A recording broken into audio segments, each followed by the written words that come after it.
Salam sejahtera, salam satu Malaysia kepada pendengar yang dihormati sekalian. Saya Marna Ana kepada CD dari Unit Bahasa Melayu 1.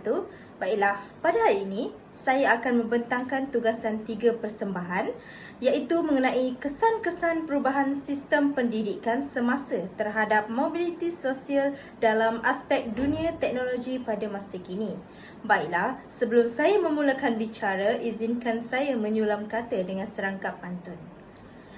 Air mengalir tenang ke kali, ikan berenang tidak berhenti, ilmu dicari setiap kali, membina bangsa tinggi martabatnya nanti. Baiklah, pada hari yang berbahagia ini, saya berdiri di sini bukan sekadar untuk menyampaikan isi, tetapi untuk berkongsi rasa, ilmu pengetahuan dan aspirasi. Semoga apa yang disampaikan nanti memberi manfaat dan menyemai makna buat kita semua. Baiklah, seterusnya kita masuk pada pengenalan di mana dalam era globalisasi yang dipacu oleh kemajuan teknologi, sistem pendidikan mengalami perubahan pesat bagi memastikan pelajar dilengkapi dengan kemahiran yang relevan dengan keperluan semasa, di mana perubahan ini melibatkan penggunaan teknologi digital, pendekatan pembelajaran yang lebih fleksibel serta penekanan terhadap kemahiran abad ke-21 seperti pemikiran kritis, penyelesaian masalah dan literasi digital. Kemudian, dalam konteks ini, sistem pendidikan bukan sahaja bertujuan untuk menyampaikan ilmu, tetapi juga menjadi pemangkin utama dalam meningkatkan mobiliti sosial, di mana pendidikan yang berkualiti dan bersifat inklusif memberi peluang kepada individu untuk meningkatkan taraf hidup, mendapatkan pekerjaan yang lebih baik serta menyumbang kepada pembangunan negara. Oleh itu, penting untuk menilai bagaimana perubahan sistem pendidikan masa kini mempengaruhi mobiliti sosial, terutamanya dalam dunia yang semakin bergantung kepada teknologi. Baiklah, kita masuk pada konsep mobiliti sosial. Menurut Nur Hayati 2011, mobiliti sosial bermaksud pergerakan individu atau kumpulan antara kedudukan yang berbeza dalam hierarki stratifikasi sosial masyarakat. Kemudian, mobiliti sosial adalah satu proses perubahan dan pergerakan seseorang atau sesuatu kelompok daripada satu kedudukan kepada kedudukan yang lain dalam sesebuah masyarakat, serta ianya dapat dilihat kerana perubahan ini berlaku antara generasi dan juga secara intergenerasi. Baiklah, seterusnya kita masuk pada jenis-jenis mobiliti sosial. Baiklah, yang pertama ialah mobiliti mendatar, iaitu pergerakan seseorang dari satu kedudukan sosial kepada yang lain dalam status yang sama atau pergerakan dalam kelas sosial yang sama, di mana ianya juga tidak membawa apa-apa perubahan yang mendadak pada kedudukan sosial, taraf dan martabat. Dan yang kedua ialah mobiliti menegak, iaitu pergerakan seseorang dari satu kedudukan sosial kepada yang lain dalam status yang berbeza. Yang ketiga pula ialah mobiliti dalam satu generasi, iaitu perubahan kedudukan sosial yang berlaku pada jangka hayat individu dalam status generasi yang sama, di mana ianya boleh berlaku secara menegak atau mendatar. Ianya selalu berlaku dalam kategori yang sama. Dan yang keempat pula ialah mobiliti antara generasi, iaitu perubahan taraf sosial yang berlaku di antara satu generasi ke generasi yang lain, di mana ia memberi kesan kepada perkembangan taraf hidup bergerak secara menegak dan mendatar. Seterusnya, kita masuk pada pengaruh mobiliti sosial. Baiklah, yang pertama dari segi pendapatan, di mana mobiliti sosial menaik biasanya dikaitkan dengan peningkatan dalam pendidikan, kemahiran atau peluang pekerjaan yang lebih baik. Hal ini membolehkan seseorang memperoleh pendapatan yang lebih tinggi berbanding sebelumnya. Sebagai contohnya, Ali berasal daripada keluarga petani yang berpendapatan rendah. Namun, setelah menamatkan pengajian di universiti dan bekerja sebagai jurutera, pendapatannya meningkat secara drastik. Hal ini menunjukkan mobiliti sosial menaik yang mempengaruhi status ekonomi beliau untuk keluar daripada kelompok kemiskinan. Baiklah, yang kedua pula dari segi tingkah laku, di mana perubahan status sosial turut mempengaruhi tingkah laku dan gaya hidup seseorang, termasuk cara bertutur, pemilihan pakaian, minat dan cara bergaul. Di mana individu ini mungkin menyesuaikan diri dengan norma dan budaya kelas sosial yang baru. Sebagai contohnya, setelah berjaya dalam dunia perniagaan, Ahmad lebih cenderung menghadiri majlis sosial eksklusif, berpakaian dengan jenama mewah dan bergaul dengan golongan profesional. Di sini jelas dapat dilihat bahawa tingkah lakunya berubah berbanding semasa beliau bekerja sebagai pekerja kilang. Seterusnya, kita masuk pada faktor mobiliti sosial. Baiklah, yang pertama ialah faktor pendidikan, di mana pendidikan membekalkan kemahiran dan kelayakan yang membolehkan individu mendapat pekerjaan yang lebih baik dan berpendapatan tinggi, di mana hal ini dapat dilihat dengan semakin tinggi tahap pendidikan seseorang, maka semakin besar peluang untuk mobiliti menaik. Yang kedua pula ialah pekerjaan, di mana pekerjaan dalam sektor profesional atau berstatus tinggi boleh meningkatkan taraf hidup dan kedudukan sosial seseorang. Sebagai contohnya, pekerjaan bergaji tetap dan stabil juga menyumbang kepada mobiliti sosial menaik.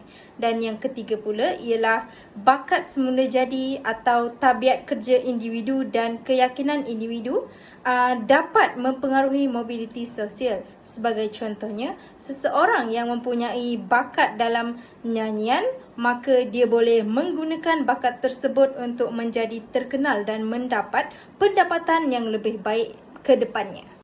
Baiklah, pertama sekali saya akan membentangkan 4 kesan positif perubahan sistem pendidikan semasa terhadap mobiliti sosial dalam aspek dunia teknologi pada masa kini.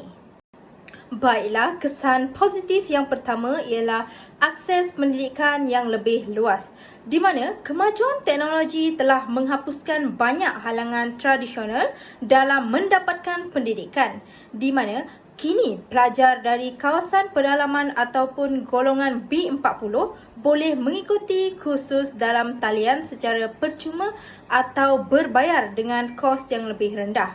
Ini bermakna mereka dapat memperoleh ilmu dan kelayakan yang setanding dengan pelajar di bandar atau dari keluarga yang berpendapatan tinggi, sekaligus meningkatkan peluang untuk menjana pendapatan yang lebih baik. Sebagai contohnya, ramai pelajar luar bandar kini mampu mengakses bahan pembelajaran berkualiti yang sebelum ini hanya dinikmati oleh pelajar bandar. Hal ini jelas dapat membantu mengurangkan jurang pendidikan antara bandar dan luar bandar. Seterusnya juga dapat membuka ruang kepada peningkatan taraf hidup melalui ilmu dan kemahiran yang diperoleh. Yang kedua pula ialah pembangunan kemahiran digital, di mana sistem pendidikan semasa memberi tumpuan kepada pembangunan kemahiran abad ke-21, termasuk celik digital, pemikiran kritis dan kemahiran komunikasi dalam talian. Di mana dengan kemahiran ini, pelajar lebih bersedia untuk memasuki pasaran kerja yang semakin berasaskan teknologi. Seterusnya, mempercepatkan mobiliti sosial ke atas melalui peluang kerjaya yang lebih baik. Sebagai contohnya, pelaksanaan kurikulum Revolusi Industri 4.0 dalam TVET dan institusi pengajian tinggi seperti program data analitik dan Internet of Things yang ditawarkan di Politeknik dan College Community, di mana kemahiran ini membuka peluang kepada pekerjaan bernilai tinggi yang meningkatkan mobiliti sosial. Selain itu, pelajar yang mahir menggunakan perisian reka bentuk juga boleh menjana pendapatan melalui platform seperti TikTok atau Shopee.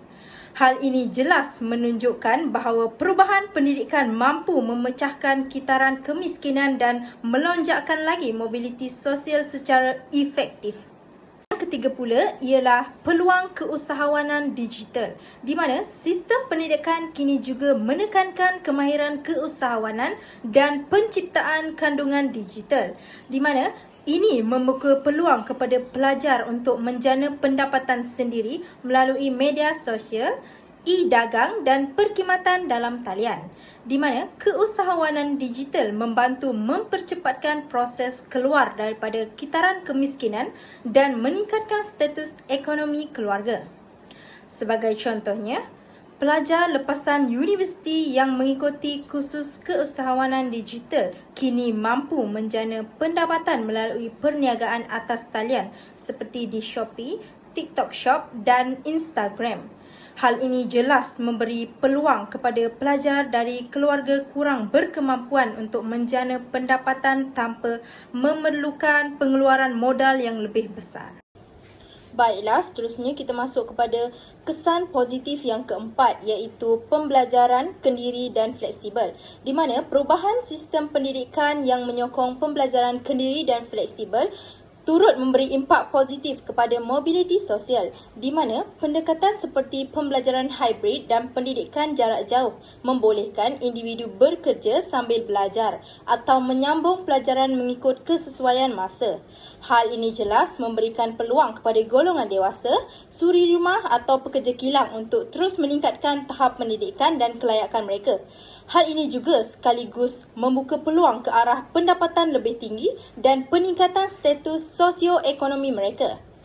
Sebagai contohnya, seorang pekerja kilang di Pulau Pinang mengambil kursus pemasaran digital melalui platform seperti Coursera secara sambilan.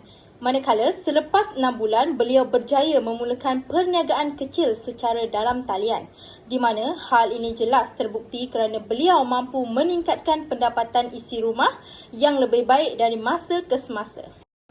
Baiklah, seterusnya kita masuk kepada kesan yang kelima, iaitu penggalakan pengukuhan kemahiran penyelesaian masalah dan pemikiran kritikal, di mana pembelajaran teknologi menggalakkan pelajar untuk berfikir secara lebih kritikal dan menyelesaikan masalah secara kreatif dan inovatif. Sebagai contohnya, di sebuah sekolah menengah di Johor, pelajar belajar membangunkan aplikasi mudah alih untuk menyelesaikan masalah logistik sekolah, di mana projek ini bukan sahaja mengasah kemahiran teknikal mereka, tetapi juga membantu mereka memikirkan penyelesaian masalah yang praktikal untuk masalah dunia yang nyata. Baiklah, seterusnya kita masuk pada kesan positif yang keenam, iaitu peningkatan kualiti pembelajaran dalam talian, di mana teknologi membolehkan pendidikan berkualiti disampaikan dalam bentuk interaktif dan menarik. Sebagai contohnya, seorang pelajar di Kuala Terengganu mengikuti kursus matematik lanjutan secara dalam talian melalui platform Khan Academic, di mana dengan pengajaran video yang jelas dan latihan interaktif, dia dapat menguasai topik-topik sukar dan dapat keputusan cemerlang dalam peperiksaannya. Kesan positif yang terakhir pula ialah pemindahan pengetahuan global dan media sosial, di mana dengan akses kepada sumber pembelajaran antarabangsa dan jaringan global, pelajar lebih banyak berpeluang untuk berinteraksi dengan idea dan individu dari luar negara serta dari pelbagai latar belakang. Hal ini jelas dapat membina jaringan sosial dan budaya yang tinggi, yang sering dikaitkan dengan peningkatan peluang dalam kerjaya, pendidikan lanjutan dan pembangunan peribadi yang lebih baik. Sebagai contohnya, ia boleh dilihat dalam program pertukaran pelajar dalam talian dan penglibatan dalam kursus antarabangsa seperti EDX atau Coursera, di mana ianya yang lebih banyak membuka peluang kepada pelajar untuk membina rangkaian profesional global. Hal ini jelas dapat menambah lagi jaringan sosial yang kritikal untuk terus maju dalam meningkatkan kemajuan kerjaya yang lebih hebat dan lebih profesional. Baiklah, seterusnya pula kita masuk pada kesan negatif perubahan sistem pendidikan semasa terhadap mobiliti sosial dalam aspek dunia teknologi pada masa kini. Baiklah, seterusnya kita masuk pada kesan negatif yang pertama, iaitu jurang digital yang berterusan, Di mana seperti yang kita ketahui, walaupun teknologi semakin meluas, tidak semua pelajar mampu memiliki peranti yang sesuai ataupun capaian internet yang stabil. Terutamanya pelajar dari kawasan luar bandar yang berpendapatan rendah mungkin sukar untuk mengikuti pembelajaran dalam talian, di mana hal ini jelas menyebabkan mereka tercicir dalam pembelajaran dan akhirnya menjejaskan peluang mereka untuk keluar daripada sosioekonomi yang rendah. Sebagai contohnya, semasa pandemik COVID-19, ramai pelajar di Sabah dan Sarawak terpaksa memanjat bukit untuk mendapatkan isyarat internet demi mengikuti kelas dalam talian. Hal ini jelas menunjukkan masih wujud ketidaksamarataan akses pendidikan dalam kalangan pelajar luar bandar. Seterusnya, kita masuk pada kesan negatif yang kedua pula, iaitu ketidaksamarataan dalam kualiti pendidikan digital. Di mana seperti yang kita ketahui, terdapat perbezaan yang ketara antara sekolah yang mempunyai kemudahan ICT canggih dan guru terlatih dengan sekolah yang masih ketinggalan. Hal ini dapat dilihat bahawa pelajar dari sekolah yang kurang bersedia untuk pembelajaran digital akan lebih mengalami kesukaran untuk bersaing dengan rakan sebaya dari sekolah yang lebih lengkap kemudahannya. Sebagai contohnya, kajian oleh Khairuddin 2021 menunjukkan bahawa sekolah berprestasi tinggi lebih bersedia dari segi sumber teknologi dan latihan guru berbanding sekolah luar bandar. Ketidaksamarataan ini jelas menyebabkan pelajar luar bandar banyak ketinggalan dalam pembelajaran digital pada masa kini. Seterusnya, kita masuk pada kesan negatif yang ketiga pula, iaitu tekanan terhadap pelajar dan guru. Di mana seperti yang kita ketahui, peralihan kepada sistem pendidikan digital yang pesat telah menyebabkan pelajar dan guru terpaksa menyesuaikan diri dalam masa yang singkat. Hal ini jelas boleh menyebabkan tekanan mental, keletihan digital dan kualiti pengajaran yang berkurang serta pembelajaran yang akan merosot. Terutamanya jika tiada sokongan teknikal atau psikososial yang mencukupi. Sebagai contohnya, pelajar yang tidak biasa belajar secara dalam talian melaporkan tekanan dan keletihan digital akibat masa skrin yang berlebihan, manakala guru pula menghadapi kesukaran menyesuaikan teknik pengajaran kepada format digital tanpa latihan yang mencukupi. Seterusnya, kita masuk pada kesan negatif yang keempat, iaitu kebergantungan kepada teknologi. Di mana dapat dilihat bahawa ramai pelajar terlalu bergantung kepada teknologi sehingga menyebabkan mereka kurang menguasai kemahiran asas seperti menulis tangan, berkomunikasi secara lisan atau berinteraksi sosial dengan lebih baik. Sebagai contohnya, pelajar lebih suka menaip tugasan tetapi tidak tahu cara menyusun esei bertulis dengan baik secara manual semasa peperiksaan bertulis. Seterusnya, kita masuk pada kesan negatif yang kelima, iaitu risiko penipuan akademik, di mana penilaian dalam talian lebih mudah dimanipulasi oleh pelajar melalui peniruan atau penggunaan bantuan luar. Sebagai contohnya, pelajar menjawab kuis dalam talian dengan bantuan Google atau meniru jawapan rakan kerana tiada pemantauan langsung. Baiklah, seterusnya kita masuk kepada kesan negatif yang keenam, iaitu ketidakseimbangan dalam pembangunan sahsiah dan sosial. Di mana seperti yang kita ketahui, pelajar kurang peluang untuk membina kemahiran insaniah seperti kepimpinan, komunikasi bersemuka dan kerjasama kumpulan. Sebagai contohnya, tanpa aktiviti co-curriculum secara fizikal, pelajar hilang peluang memimpin kelab atau menyertai pertandingan yang boleh membina keyakinan diri mereka. Seterusnya pula, kita masuk pada kesan negatif yang ketujuh, iaitu risiko gangguan cyber atau isu keselamatan data. Di mana, seperti yang kita ketahui, pelajar mudah terdedah kepada gangguan cyberbully atau pencerobohan privasi semasa menggunakan platform digital.